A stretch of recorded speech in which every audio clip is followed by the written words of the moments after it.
अगर कोई आपको दिशा दिखाना चाहता है तो इसका मतलब है कि आप उससे पहले से ही ऊपर हो, जिंदगी जीने के लिए मिली है।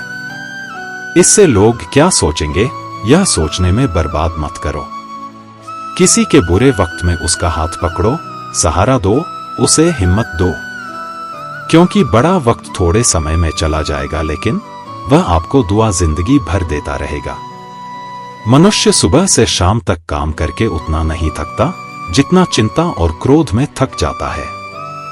संबंध परमात्मा से अच्छे बना लो तो तुम्हें किसी की जरूरत नहीं पड़ेगी। तुम खुद सबकी जरूरत बन जाओगे। सलाह देने तो हजारों आते हैं, लेकिन जब साथ देने की बारी आती है तो केवल भगवान आते हैं। जीतने के बाद तो सारी दुनिया गले लगाती है, क्योंकि जो आज आपके साथ है वह कल आपके खिलाफ हो सकते हैं।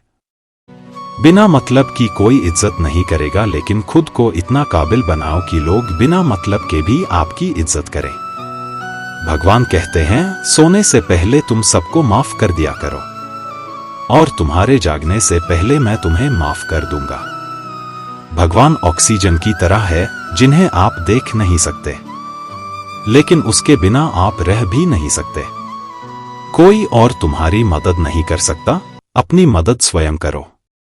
आप खुद के सबसे अच्छे मित्र हैं और सबसे बड़े दुश्मन भी। इंसान तब समझदार नहीं होता जब वह बड़ी बातें करने लगे, बल्कि समझदार तब होता है जब वो छोटी छोटी बातों को समझना लगे। आप किस समय सही थे इसे कोई याद नहीं रखता, लेकिन आप किस समय गलत थे यह सब याद रखते हैं। किसी भी व्यक्ति की कोई भी बात बुरी लगे तो दो तरह से सोचो। यदि व्यक्ति महत्वपूर्ण है तो भूल जाओ, और बात महत्वपूर्ण है तो व्यक्ति को भूल जाओ। रिश्तों का संबंध सिर्फ रक्त से नहीं होता, जो मुसीबत में हाथ थम ले उससे बड़ा कोई रिश्ता नहीं होता। भगवान कहते हैं, तुम सब कुछ मुझे सौंप दो, सब दर्द, परेशानी, और बिल्कुल हल्के होकर मुझे याद करो। धीरे धीरे तुम्हारा जीवन बदल जाएगा। हर रोज रात को सोने से पहले भगवान को अपनी पूरी दिनचर्या बता के सोए। अगर आपके द्वारा किसी का दिल दुख है, उससे माफी मांगे। अगर आपका किसी ने दिल दुखाया है तो उसे माफ करके सारी चिंताएं भगवान को सौंप कर सो जाए। यकीन मानिए, इससे आपकी जिंदगी खुशनुमा बन जाएगी।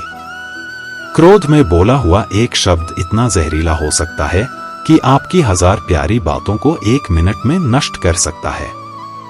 सबको हंसाना, लेकिन किसी पर भी हंसना मत। सबके दुख बांटना, लेकिन किसी को दुखी मत करना। सबकी घर में दीप जलाना, लेकिन किसी का दिल जलाना मत।